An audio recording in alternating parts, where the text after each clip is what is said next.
성서 마테오의 복음서 18장 21절부터 35절까지의 내용을 구글 노트북 LM AI에게 양심 분석을 시켰다. 질문. 그때의 베드로가 예수께 와서 주님, 제 형제가 저에게 잘못을 저지르면 몇 번이나 용서해 주어야 합니까? 7번이면 되겠습니까?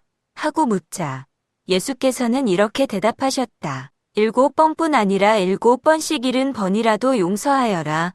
하늘나라는 이렇게 비유할 수 있다. 어떤 왕이 자기 종들과 셈을 밝히려 하였다. 셈을 시작하자 1만 달란트나 되는 돈을 빚진 사람이 왕 앞에 끌려왔다. 그에게 빚을 갚을 길이 없었으므로 왕은 내 몸과 내 처자와 너에게 있는 것을 다 팔아서 빚을 갚아라 하였다. 이 말을 듣고 종이 엎드려 왕에게 절하며 조금만 참아주십시오. 곧 다 갚아드리겠습니다. 하고 애걸하였다. 왕은 그를 가엾게 여겨 빚을 탕감해 주고 놓아 보냈다. 그런데 그 종은 나가서 자기에게 100데나리온밖에 안 되는 빚을 진 동료를 만나자 달려들어 멱살을 잡으며 내 빚을 갚아라 하고 호통을 쳤다. 그 동료는 엎드려 꼭 갚을 터이니 조금만 참아주게 하고 애원하였다. 그러나 그는 들어주기는커녕 오히려 그 동료를 끌고 가서 빚진 돈을 다 갚을 때까지 감옥에 가두어 두었다. 다른 종들이 이 광경을 보고 매우 분개하여 왕에게 가서 이 일을 낱낱이 일러 바쳤다. 그러자 왕은 그 종을 불러들여 이 몹쓸 종아, 내가 애걸하기에 나는 그 많은 빚을 탕감해 주지 않았느냐? 그렇다면 내가 너에게 자비를 베푼 것처럼 너도 내 동료에게 자비를 베풀었어야 할 것이 아니냐? 하며 몹시 노하여 그 빚을 다 갚을 때까지 그를 형리에게 넘겼다. 너희가 진심으로 형제들을 서로 용서하지 않으면 하늘에 계신 내 아버지께서도 너희에게 이와 같이 하실 것이다. 위에 예수님이 말씀하신 것을 양심의 원리로 분석해줘. 답변. 제공해주신 예수님의 비유는 양심의 6가지 원리 중 특히 사랑과 정의 원리를 중심으로 분석할 수 있습니다. 또한 지혜, 예절, 깨어있음 원리도 간접적으로 관련이 있습니다. 1. 사랑 러브.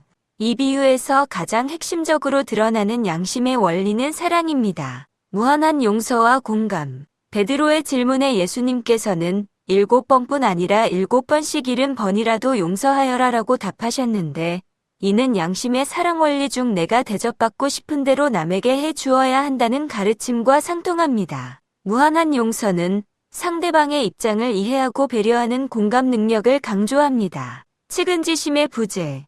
왕이 1만 달란트 빚진 종을 불쌍히 여겨 빚을 탕감해 준 것은 양심의 사랑 원리가 마음에서 법칙으로 나타나는 측은하고 안타깝게 여기는 마음인 측은지심의 발현입니다. 그러나 이 종은 자신에게 100데나리온 빚진 동료에게는 측은지심을 전혀 보이지 않고 가혹하게 대했습니다. 이는 상대방을 배려하였는가라는 사랑의 체크 요소를 위반한 것입니다. 상호소통의 실패.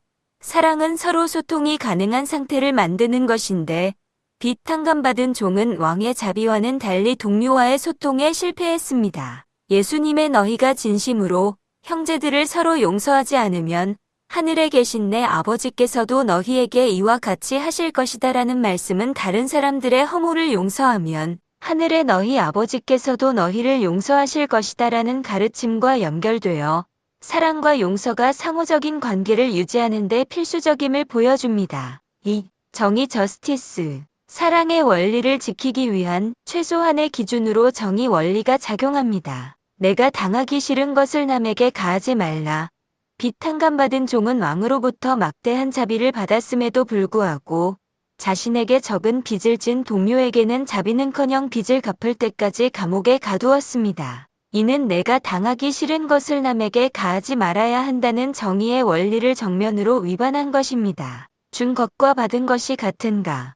왕은 종에게 거대한 자비를 베풀었지만 종은 그 자비를 동료에게 되돌려주지 못했습니다. 이는 서로 도움이 되는 관계이어야지 오래 만나고 한쪽에서만 주거나 받는 관계는 오래갈 수 없기 때문이라는 정의의 원리. 즉 윈윈 관계가 깨진 것입니다. 수호지심의 발현과 배제. 다른 종들이 이 광경에 매우 분개하여 왕에게 일러 바쳤고 왕은 그 종을 몹쓸 종아라고 부르며 몹시 노하여 그를 형리에게 넘겼습니다. 이는 옳지 못함을 부끄러워하고 착하지 못함을 미워하는 수호지심이 발현된 것이며 악행에 대한 배제와 절제의 원리가 적용된 결과입니다. 종의 행위는 악에 해당하며 결국 왕의 정의로운 판단에 의해 처벌받았습니다. 비유의 결론이 너희가 진심으로 형제들을 서로 용서하지 않으면 하늘에 계신 내 아버지께서도 너희에게 이와 같이 하실 것이다는 이러한 정의의 엄중함을 다시 한번 강조합니다. 3. 지혜 위즈덤. 빛 탕감받은 종의 행동은 지혜의 부족을 보여줍니다. 판단의 오류. 그는 왕으로부터 받은 엄청난 자비를 이해하지 못했고 자신의 동료에게 자비를 베푸는 것이 결국 자신에게도 이로운 길이라는 것을 깨닫지 못했습니다. 그의 선택은 장기적으로 자신에게 해로운 것이었으며 선택과 판단이 자명한가 찜찜한가를 분별하는 지혜가 결여되어 있었습니다. 그는 100데나리온을 당장 받아내려는 자신의 욕심에 사로잡혀 올바른 판단을 하지 못했습니다. 4. 예절 에티켓 프로프라이어티. 빛 탕감받은 종은 왕에게는 엎드려 애걸하며 겸손한 모습을 보였지만 동료에게는 멱살을 잡으며 호통을 쳤고 애원도 들어주지 않았습니다. 이는 상황에 적절한 생각, 말, 행동을 하지 못한 것이며 주위 사람들과의 조화를 깨뜨린 행위입니다. 5. 깨어있음 어웨어니스. 이 종은 왕의 크나큰 자비를 받으면서도 그에 대한 감사와 자신의 마음 상태를 알아차리지 못했습니다. 자신의 빚이 탕감된 자명함을 제대로 인식하지 못하고 당장 동료에게 빚을 받아내려는 집착에 휩쓸려 평정심을 잃고 행동했습니다. 결론적으로 예수님의 비유는 양심의 핵심 원리인 사랑을 통해 무한한 용서와 공감의 중요성을 가르치며 그 사랑이 지켜지지 않을 때 정의로운 결과가 따른다는 것을 명확히 보여줍니다. 빛 탕감받은 종의 행위는 사랑, 정의, 지혜, 예절, 깨어있음 등 여러 양심 원리의 실패를 드러내며 이러한 원리들이 조화롭게 구현되어야만 인간관계와 사회 시스템이 유지될 수 있음을 시사합니다.